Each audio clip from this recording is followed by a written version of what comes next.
நமஸ்காரம். இன்னைக்கு விலாகில் நான் போன 3 பிளேசஸ் பார்க்க போகிறோம். முதல்ல புள்ளபூதங்குடி, அப்புறம் திருமண்டங்குடி, அப்புறமா உறையூர். மெயினாக இந்த விலாக் நான் எதுக்கு போடுறேன் அப்படின்னா, இந்த மாதிரி பிளேசஸ்க்கெல்லாம் நம்ம போகவே மாட்டோம். இப்போ இந்த புள்ளபூதங்குடி அப்படின்னு சொன்னால் எத்தனை பேருக்கு தெரியும் சொல்லுங்களேன்.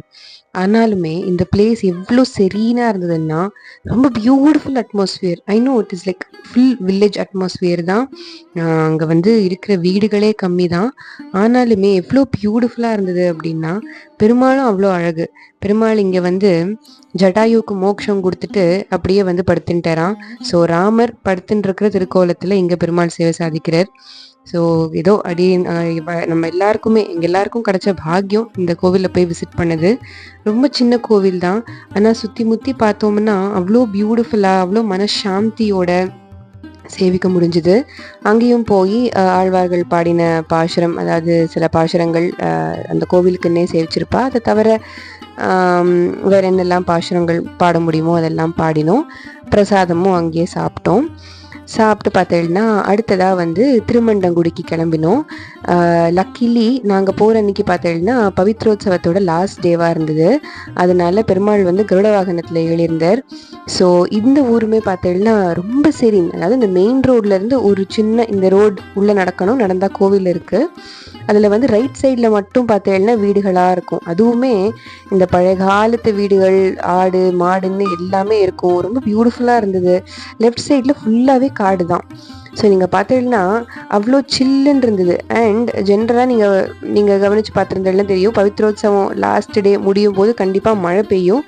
ஸோ அன்றைக்கும் நாங்கள் போன அன்றைக்கும் பாடி முடித்த உடனே மழையும் பெஞ்சுது. ரொம்ப நன்னா சேவிச்சோம். பெருமாள் தாயார் எல்லாரையும் நன்னா சேவிச்சோம். அங்கே நன்னா பாடினோம். மெயினாக திருமண்டங்குடியோட ஸ்பெஷாலிட்டி என்ன அப்படின்னா, நம்மளோட தொண்டரடிப்புடி ஆழ்வார் அங்கே தான் பிறந்திருக்கார். ஸோ தொண்டரடிப்புடி ஆழ்வார் பார்த்தீங்கன்னா 2 திவ்ய பிரபந்தத்தில் 2 பாட்டு பாடியிருக்கார். என்னென்னா, ஒன்று திருமாலை, இன்னொன்று திருப்பள்ளி எழுச்சி. நம்ம ஜென்ரலாக எதுக்கு சொல்லுவோம் அப்படின்னா, பெருமாளை எழுப்புறதுக்காக சொல்லுவோம். ஸோ இப்போ எப்படி நீங்கள் திருப்பதி எல்லாம் போனால் சுப்பிரபாதம் கேட்குறது இல்லையா, அந்த மாதிரி திருப்பள்ளி எழுச்சி பெருமாளை எழுப்புறதுக்காக ஆழ்வார் பாடியிருக்கார். திருமாலைக்கு பெருமைகள் ரொம்ப ரொம்ப ரொம்ப ஜாஸ்தி. இப்போது திருமாலை அறியாதவர் திருமாலே அறியாதார்னுலாம் சொல்லுவாள். அது திருமாலே தெரியாதா நமக்கு. நீங்கள் திருமாலை படிக்கலை அப்படின்னா உங்களுக்கு பெருமாள் யாரு அப்படிங்கிறதே உங்களுக்கு தெரிய வராது அப்படின்னு நிறையா பேர் சொல்லுவா. ஸோ அந்த மாதிரி அழகாக அன்னைக்கு ஆழ்வார், பெருமாள் தாயார் எல்லாருக்கும் திருமஞ்சனம் ஆகி நாங்கள் பாடிண்டே இருக்கோம். அந்த பக்கம் திருமஞ்சனமும் ஆச்சு. ரொம்ப அழகாக சேவிச்சோம். இதெல்லாம் என்ன சொல்கிறது, இப்போ நம்ம கிடச்சா முடிஞ்சால் எங்கே போகிறோம், ஆனாவுன்னா எடுத்தோடனே ஸ்ரீரங்கம், இல்லைன்னா திருப்பதி, இல்லைன்னா பாட்சாதி பெருமாள் கோவில், ட்ரிப்ளிகன், இந்த மாதிரி இந்த மேஜர் ஃபேமஸ் கோவிலுக்கெல்லாம் மட்டும் போயிட்டு வரோமே தவிர, இந்த மாதிரி குட்டி கோவில்கள், கொஞ்சம் வில்லேஜில் கொஞ்சம் தள்ளி இருக்கிற கோவில்களுக்கெல்லாம் நம்ம போகிறதே கிடையாது.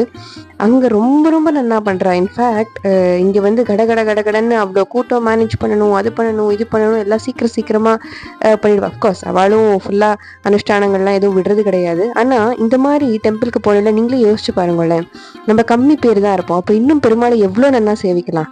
அங்கே ஒரு செகண்ட் சேவிப்போம் பெருமாளை. அதுக்காக நம்ம அவ்வளோ நேரம் க்யூவில் வெயிட் பண்ணிட்டு போகிறோம். ஆனால் இங்கே நீங்கள் நின்று சேவிச்சுட்டே இருக்கலாம். ஸோ இந்த மாதிரி கோவில்களுக்கும் நம்ம போகணும் அப்படிங்கிறது தான் என்னுடைய மெயின் இன்டென்ஷன். ஸோ கண்டிப்பாக நீங்களும் எடுத்தோம் கவுத்தோன்னு இந்த பெரிய கோவில்களுக்கெல்லாம் இந்த கோவிலுக்கும் அதே சக்தி உண்டு. அந்த பெருமாள் அங்கே நிற்கிறவருக்கு எவ்வளோ சக்தி இருக்கோ அதே அளவு சக்தி இந்த கோவில்லையும் உண்டு. ஸோ என்ன சின்ன கோவிலாக இருந்தாலும், ஏன் நம்ம ஆற்று பின்னாடியே ஒரு கோவில் இருக்கும், ஆனால் நம்ம போயிருக்கவே மாட்டோம்.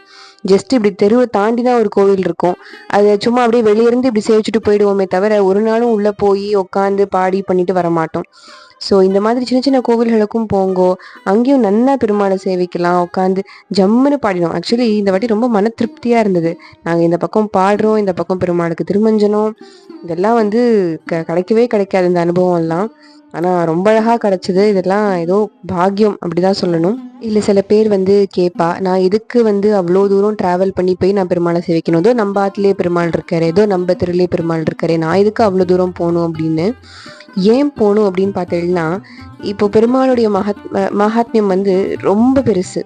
அதாவது நீங்கள் இந்த மாதிரி பாகவதாலோட இந்த மாதிரி கூட்டமாக நீங்கள் போகிறதும் தனியாக போனாலும் ஓகே, ரொம்ப சந்தோஷம். அப்படி இல்லைன்னா ஒரு 4 பாகவதால சேர்த்துண்டு இந்த மாதிரி கூட்டமாக இந்த மாதிரி சின்ன சின்ன கோவிலுக்கு போய் நீங்கள் பார்க்கும்போது தான் தெரியும் பெருமாள் அங்கே நமக்காக எவ்வளோ விதவிதமாக சேல் சாய்ச்சின்னு இருக்கேன்னு.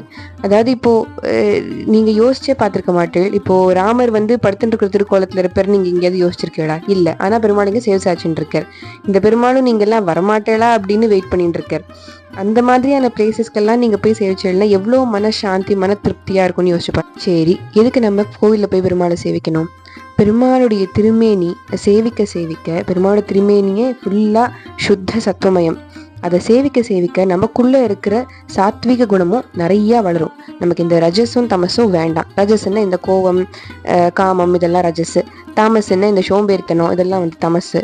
சாத்விகம்னா சத்துவகுணம்னா நல்ல பிரெயின் ஷார்ப்பாக இருக்கும், நினச்சதை நம்ம கரெக்டாக பண்ணுவோம், கான்சன்ட்ரேஷன் பவர் அதிகரிக்கும். ஸோ இதெல்லாம் பெருமாள் திருமேனியை சேவிக்க நமக்கே வந்து சத்துவகுணம் நிறைய நிறைஞ்சுட்டு போகும்.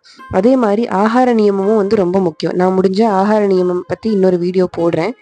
முடிஞ்சா இந்த மாதிரி கோவிலில் இந்த மாதிரி சின்ன சின்ன கோவில்களில் கேட்டேன்னா பெருசாக ஆளே இருக்க மாட்டா. அவளுக்கு ஏதாவது கைங்கரியம் பண்ணுறதுக்கு அவள்கிட்ட போய் நான் ஏதாவது ஒரு ஹெல்ப் பண்ணுறேனே சுவாமி அப்படின்னு கேட்டேன்னா கொஞ்சம் இது பண்ணி கொடுங்கோ, கொஞ்சம் அது பண்ணி கொடுங்கோ அப்படின்னு ஒரு 3-4 வேலை சொல்லுவாள்.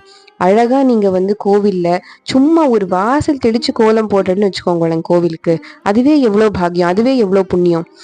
எதுக்கு இப்போ நம்ம வந்து பெருமாள் கைங்கரியம் பண்ணணும்?